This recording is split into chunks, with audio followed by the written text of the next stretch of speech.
ఇక్కడ పట్టభద్రుల ఉప ఎన్నిక జరుగుతుంది కదా, ఎట్లుంటుంది పరిస్థితి? పట్టభద్రులలో రాకేష్ రెడ్డి గారు గెలిచే అవకాశం ఉందండి. ఆయనకే బాగా ఇప్పటివరకు అయితే పబ్లిక్ ఒపీనియన్ అయితే ఆయన మీదే బాగుంది. ఇంపాక్ట్ అయితే compulsory.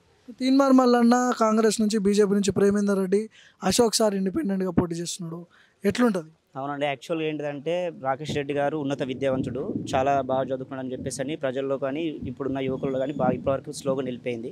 At the same time Teenmaar Mallanna కూడా లాస్ట్ సారి పోటీ చేసినప్పుడు వాస్తవానికి ఆయనకు ఇమేజ్ ఉండేది. కాకపోతే ఈ ఎలక్షన్కి వచ్చేసరికి ఏమైందని అంటే తను ఎప్పుడు ఒకటే ఒకటే స్లోగన్ పట్టుకుని ఉన్నాడు. ఏంటంటే ఆ ఒక కేసీఆర్ కుటుంబాన్ని తిట్టాలి, కేసీఆర్ పేరు చెప్పుకోవాలి, కేసీఆర్ది అది చెప్పేసి అనే పైకి రావాలని చెప్పి ప్రశ్నించే గొంతుకలాగా బయటకు వచ్చిన వ్యక్తి ఈరోజు కాంగ్రెస్ ఒక 6 నెలల కాంచాలు జరుగుతున్న ఈ మన సమస్యలపైన ఏనాడు ప్రశ్నించడం అనేది మనం చూడలే. ఈ ప్రభుత్వం కాంగ్రెస్ అనేది ప్రభుత్వం అధికారాలు లేనప్పుడు ఎలా అయితే కేసీఆర్ కుటుంబం మీద ఎటువంటి ఆరోపణల మీద దాని మీద ఉన్నాడో ఇప్పుడు కూడా అదే ఒక స్లోగన్ పట్టుకొని ఏడుస్తున్నాడు. అలాంటప్పుడైనా ఎలా ప్రశ్నించే గొంతుకు అవుతాడు. ఒక మీడియా పరంగా వచ్చిన వ్యక్తి అక్కడ ఎవరు అధికారం ఉన్నా కూడా ఈక్వల్గా మనం ప్రశ్నించడం అనేది అవసరం మనకు. అలాంటి వ్యక్తి మరి ఒకటే కావాలన్నాడు కాబట్టి ఆయన ఎలా ప్రశ్నించే గొంతుకు అవుతాడు అనేది మేము అనుకుంటున్నాం. ఎట్లుంది, ఎవరు గెలుస్తారు? ఇక్కడ నుంచి రాకేష్ అన్న గెలుస్తాడు.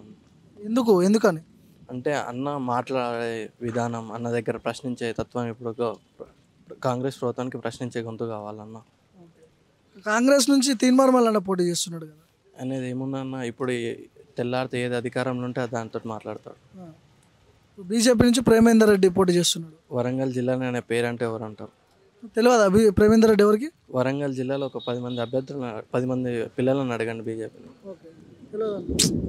మీ ఓటు ఎవరికే పోతున్నారు? రాకేష్. ఎందుకు అంటే ఏం చెప్తారు? అన్న చదువుకున్న వ్యక్తి, నిరుద్యోగం కోసం చాలా మాట్లాడేంత టాలెంట్ అన్న దగ్గర ఉన్నది.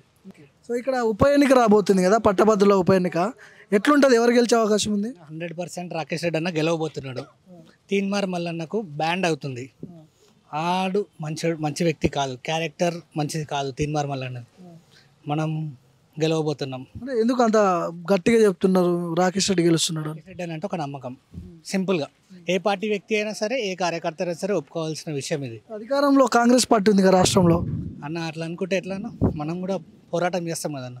మనం గెలవబోతున్నాం. 100% ఉప ఎన్నిక అనేది గెలవబోతున్నాం. రాకేష్ రెడ్డి అని భారీ మెజారిటీతో గెలిపించుకోబోతున్నాం. బీజేపీ అభ్యర్థి ప్రేమేందర్ రెడ్డి పోటీ చేస్తున్నాడు, ఎట్లుంటుంది?